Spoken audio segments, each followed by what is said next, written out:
자, 2차 전지는 그렇고요. 뭐 2차 전지 때문에 모든 걸 포기할 수는 없죠. 또 내일부터 살펴봐야 할, 공부해야 할 핫픽스 알아보도록 하겠습니다.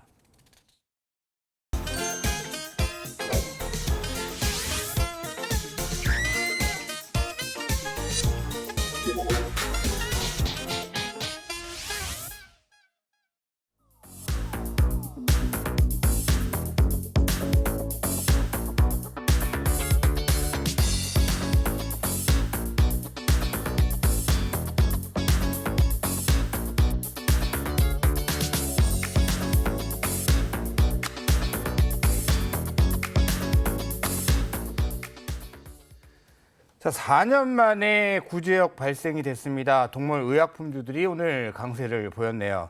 자, CS윈드가 본격적으로 이익 성장이 시작됐다. 호실적을 발표하면서 오늘 강한 흐름 보여줬습니다. 자, 1분기 역대 최대 실적을 보여줬다. 자, YG 플러스입니다. 엔터주들이 최근에 무너지지 않고 좋은 흐름 보여주고 있는데 잠시 뒤에 어떤 이슈인지 알아보도록 하죠. 자, 성장세에 올라탄 LG전자 정전산업 부품 때문에 굉장히 주가 흐름이 탄탄합니다. 자, 금양 오늘 에코프로는 빠졌는데 금양은 다시 급등 반등을 보였는데 몽골 광산개발회사 인수 추진 소식이 들렸습니다. 이렇게 겹치다 보니까 2차 전지가 끝났다라고만 또 할 수도 없고 참 난해합니다. 자, 그러면 일단은 우리 황현 팀장의 핫픽스 뭔지 바로 확인해 보시죠. 자, 성장세에 올라탄 LG전자 전장산업 부품 이슈가 지금 불거지고 있죠. 자, 투자 메리트는 뭐 원래 또 이런 또 종목군도 좋아하셨고 패턴도 추세 추종 전략을 많이 또 참고하시는 전략이신데 전장 사업에 본격적으로 시동이 걸리는 겁니까? 예, 뭐 LG전자가 사실 이 이슈로 몇 년 전부터 이슈는 있었죠. 그렇죠.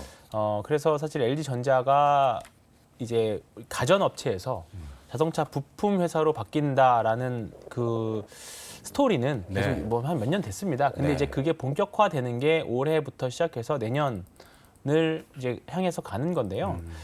그동안 사실 몇 년 최근에는 최근이라기보다는 몇 해 전에는 이제 스마트폰 사업부도 접었고 그렇죠. 뭔가 이제 회사가 본격적으로 이제 돈이 되는 사업 쪽에 또 미래 성장 먹거리에 집중하겠다. 그쪽에서 집중하는 모습을 좀 보여주고 있는데 사실 LG전자라고 하면 뭐 제 고객님들도 마찬가지지만 되게 좀 LG전자 이야기하면 손살에 치시는 분들도 많아요. 왜요? 왜냐면 오랫동안 고생도 많이 했었으니까.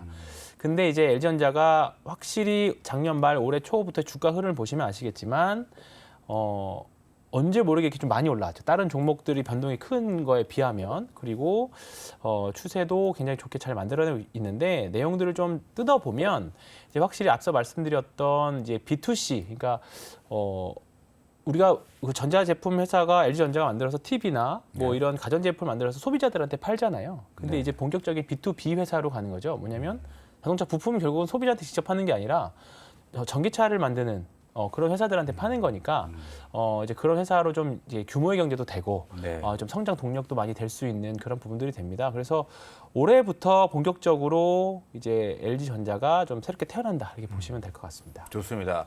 LG전자 최근에 좋은 이슈들이 많이 나오고 있고 또 긍정적인 뉘앙스를 이야기해 주시는 전문가들이 많이 계시는데 역시나 황 팀장님이 방점을 찍습니다. 신뢰도가 갑자기 확 들어가는 그런 느낌적인 느낌이다 말씀을 드리고요. 자, 그렇다면 우리 유창희 본부장님의 핫픽스를 한번 살펴보도록 하겠습니다.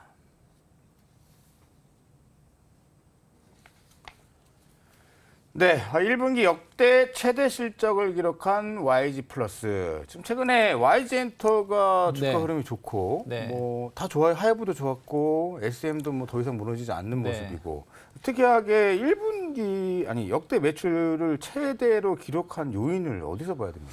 이번에 이제 YG 플러스가 1분기 매출이 555억이고 영업이익도 92억 정도 기록을 했습니다. 특히 뭐 YG 엔터테인먼트 하면은 블랙핑크죠.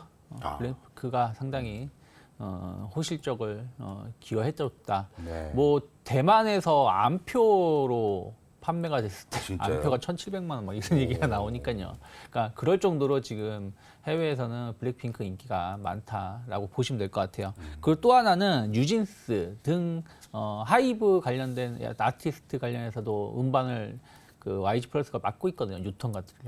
유통을. 그래서 그런 부분들도 뭐 뉴진스도 뭐 엄청나죠. 그래서 이런 것들이 실적을 증가시켰다 하고 있고 또 그 약간 주식 매각을 한 부분들도 좀 일회성 비용이 좀 있고요. 또 자회사 포레스트 팩토리 관련해서도 좀 성장세가 좀 부각을 좀 받아주면서 결국엔 K컬처인 것 같아요. 엔터사들 하이브, YG 엔터테인먼트, 뭐 JYP, 뭐 SM 모두 실적 자체가 나쁘지 않다 보니까 그런 것들이 올해도 이어질 수 있다는 어떤 기대감들이 주가 상승을 좀 이끌었다 생각하고 있고 특히 음반 수출이 얼마나 잘 됐냐 4개월 만에 그 우리나라가 그러니까 4개월 만에 음반 수출 누적액을 보니까 1,000억을 돌파했다고 해요. 작년 동기 대비해서 70%가 증가했다라고 합니다. 그래서 이런 부분들은 계속해서 지금 이제 한 4개월밖에 안 지난 거고 남은 8개월 계속해서 또 새로운 그룹들의 활동을 좀 하기 때문에 그런 것을 본다라면 좀 기대감을 더 커져갈 수 있지 않을까 판단을 좀 하고 있습니다. 그렇습니다. 그러면 YG 플러스가 최근에 기관 7일 연속 순매수 행진이 이어지고 있는데 뭐 따라가도 되냐 이런 질문 좀 죄송합니다만 네. 좀 어떤 패턴을 봤을 때 차트적으로 봤을 때 좀 가능성, 추가 상승 여력이 보이십니까? 제가 봤을 때는 되게 좋은 위치다라고 보고 있어요. 그러니까 뭐 오늘 10%가 올라왔는데라고 생각하실 수 있겠지만 이제 고점을 돌파시키는 거다. 올해 기준을 보신다라면 그 어떠한 이슈가 있을 때도 전혀 움직임이 좀 없다가 6,000원을 오늘 돌파시켜 준 것이고 약간의 눌림목은 나올 수 있겠습니다만은 저는 이러한 추세에 중요한 신호가 나왔다라는 것은 조정 시에는 분할 매수 관점으로 뭐 5,800원이 크게 이탈하지 않는다라면 최근에 형성되었었던 올해 형성되었던 박스권 상단이 5,800원이기 때문에 이 자리가 크게 이탈하지 않는다라면 저는 조금 더 모아가신 전략도 유효하다라고 보고 있습니다. 네, 그렇다면 4대 엔터주들이 있는데 이거는 뭐 두 분께 또 연달아 질문을 좀 드려보겠습니다.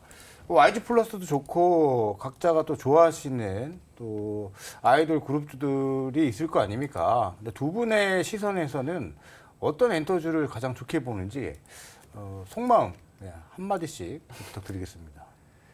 오늘 주제는 YG 플러스였는데 YG 플러스여도 괜찮고요. 뭐 다른 종목도 괜찮습니다. 저는 원래 제일 좋아한 건 JYP 엔터테인먼트였어요. JYP 엔터테인먼트. 지금도 JYP 엔터테인먼트 나쁘지 않다 보고 있고 다만 이제 룸을 좀 본다라면 YG 엔터테인먼트도 이제 다시 한번 신고가 고점을 돌파하려고 하고 있거든요. 지난 8월, 작년 8월 달 그리고 작년 2월 달 형성되었던 고점대를 이제 돌파를 시도한 것이기 때문에 약간 수익률 측면에서 보신다면 YG 엔터테인먼트도 상당히 좀 기대해보면 하지 않을까 판단하고 있습니다. 황 팀장님은? 근데 지금 모두 4대 엔터사가 SM 빼고는 다 지금 3개 엔터사들은 SM, 그러니까 하이브, YG, JYP는 뭐 거의 뭐 그냥 군집해서 간다라고 보시면 될 것 같아요. SM은 사실 경영권 이슈가 있었기 때문에 차트로 해석하기는 사실 조금 어려운 것 같고요. 왜냐하면 뭐 다시 주가가 실적이나 여러 가지 측면에서 정상적으로 반영하려면 좀 시간이 좀 걸릴 것 같아서. 근데 사실 저도 JYP가 제일 저는 매매하기는 제 개인적으로 JYP가 좋은데 네. 예외적으로 네. 굳이 엔터 회사 중에서 고르라고 하면 전 하반기 기대하고 있는 건 펜엔터. 펜엔터요? 네. 네, 넷플릭스에 진출하는 하반기에 조금 이슈들이 좀 있어서 지금 아직은 많이 안 올랐는데 하반기를 좀 기대하고 있는 엔터 회사 중에 하나입니다. 좋습니다. 네. 저는 개인적으로 SM을 더 좋게 보고 오늘 있다 다르네요. 말씀을 네. 드립니다. 자, 좋습니다. 이렇게 핫팩스 섹터 잡아봤고요. 이제 오늘 굉장히 내용이 중요할 것 같습니다. 오늘의 주전부리 바로 출발해 보겠습니다.